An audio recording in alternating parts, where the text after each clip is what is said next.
नमस्कार दोस्तों, मेरा नाम आर्यस यादव है और मैं ऑर्गेनिक को बढ़ावा देने के लिए वर्मी कंपोस्ट का प्लांट लगाया हूँ। ये मेरा वर्मी कंपोस्ट का बैनर है। RS organic business motivational life coach. इसका मतलब सीधा हो दोस्तों कि आज जो हम सभी लोग जो जीवन जी रहे हैं उस जीवन का एक बहुत महत्व है जो आज के किसानों को शायद समझ में नहीं आ रहा है। और वो जो परंपरागत तरीके से नहीं जो खेती किया जाता है उस पर आज इंसानों को थोड़ा भरोसा विश्वास कम हो रहा है। उसका मुख्य कारण एक है कि आज इंसानों के और किसानों के मन में एक लालच है कि हम सबसे ज़्यादा पैदावारी करें, कुछ भी डाल दें लेकिन पैदावारी अच्छी हो।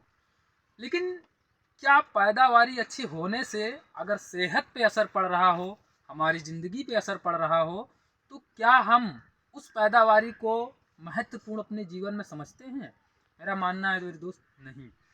तो उसका कारण एक ही है कि हम अगर कम फसल भी हो लेकिन अच्छी हो और स्वस्थ हो, जो हमारे जीवन का अच्छा परिणाम दे, तो शायद वो सही है। इसीलिए हमने आर्यस ऑर्गेनिक की तरफ से वर्मी कंपोस्ट यानी केचुए की खाद हम तैयार करते हैं आप सभी किसान भाइयों के लिए। एक ऐसी खाद जो हमारी दैनिक जीवन में जितनी भी खेती करते हैं, जितनी भी फसल उगाते हैं, उन सारी फसलों में एक महत्वपूर्ण है और इसके डालने से कई सारे बेनिफिट हैं। बेनिफिट बताने से पहले मैं कुछ समय पीछे आपको इस खेती से संबंधित जानकारी देना चाहता हूँ। 1947 में जब अपना देश आज़ाद हुआ, उस समय हमारे प्रथम प्रधानमंत्री श्री नरेंद्र मोदी जी नहीं थे। उस समय हमारे जो प्रधानमंत्री थे वो पंडित जवाहरलाल नेहरू थे।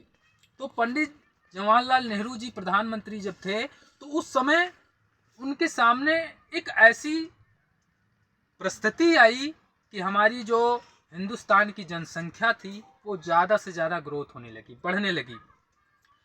और उस समय पैदावारी हमारे देश में कम हो रही थी। उसका जो मुख्य कारण था वो ये था कि उस समय बौरानी खेती किया जाता था।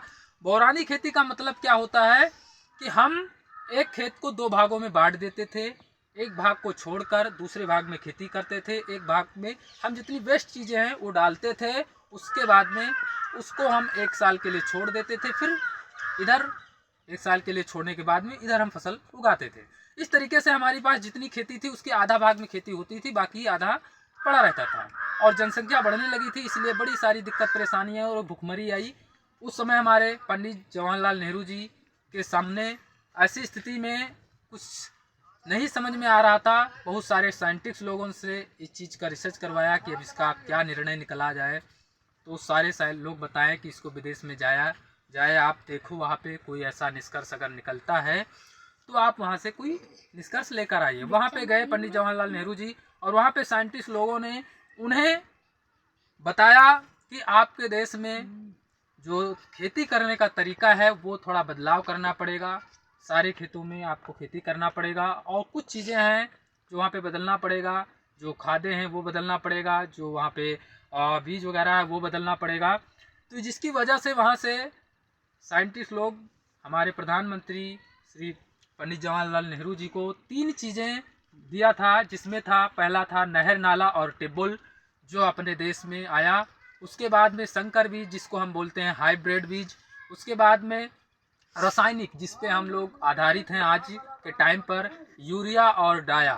तो ये सारी चीज़ें लाया गया और अपने हिंदुस्तान में शुरुआती दौर में बहुत सारे लोगों को यूज कराने के लिए बोला गया, लेकिन कोई भरोसा विश्वास नहीं करता था, नहीं यूज करने के लिए तैयार था। लेकिन धीरे धीरे धीरे धीरे लोगों को भरोसा विश्वास दिलाया गया और उन लोगों ने यूज करना शुरू किया। उस समय प्रति 1 बीघे में 5 kg का जो यूरिया का उपयोग था बताया गया था। लेकिन आज के टाइम पर आप सभी लोग किसान भाइयों जानते होंगे कि 1 बीघे में आज कितनी यूरिया पड़ती है।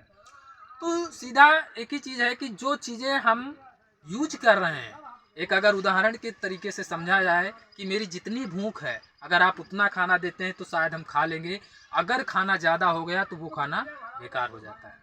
ऐसे ही जितनी फसल की जितनी मिट्टी की ज़रूरत होती है उतना ही लेती है, बाकी चीज़ें जो है वो आप कभी भी देखे होंगे, जब पानी आप लगाते हैं तो भाप बनकर उड़ता है। उसमें बहुत सारी जो यूरिया है, डाया है, जो भी आप डालते हैं वो भाप बनकर उड़ता है।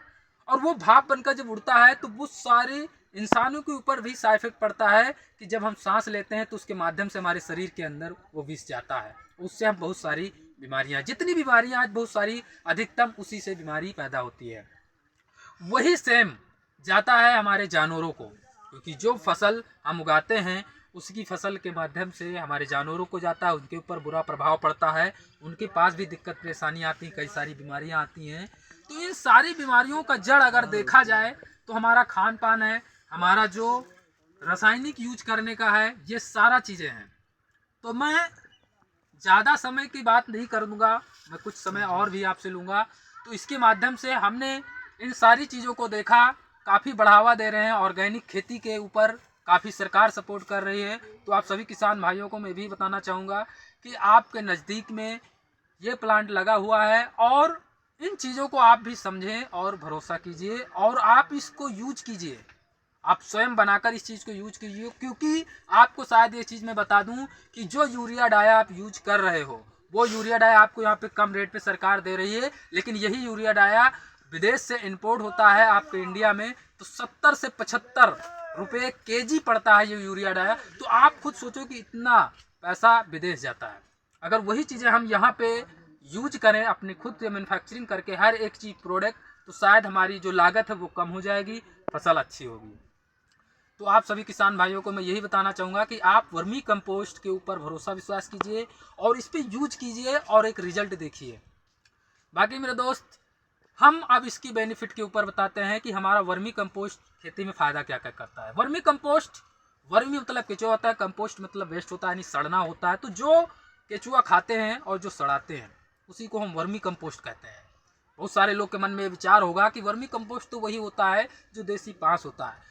मैं एक चीज़ आपको उदाहरण के लिए बता दूं कि सेम आप इस चीज़ को समझ लीजिए कि एक दूध होता है, दूध को अगर हम देखा जाए तो 30 रुपये, 40 रुपये, 50 रुपये लीटर बिकता है, लेकिन उसी दूध से घी निकाला जाए तो 600, 700, 1000 रुपये किलो बिकता है।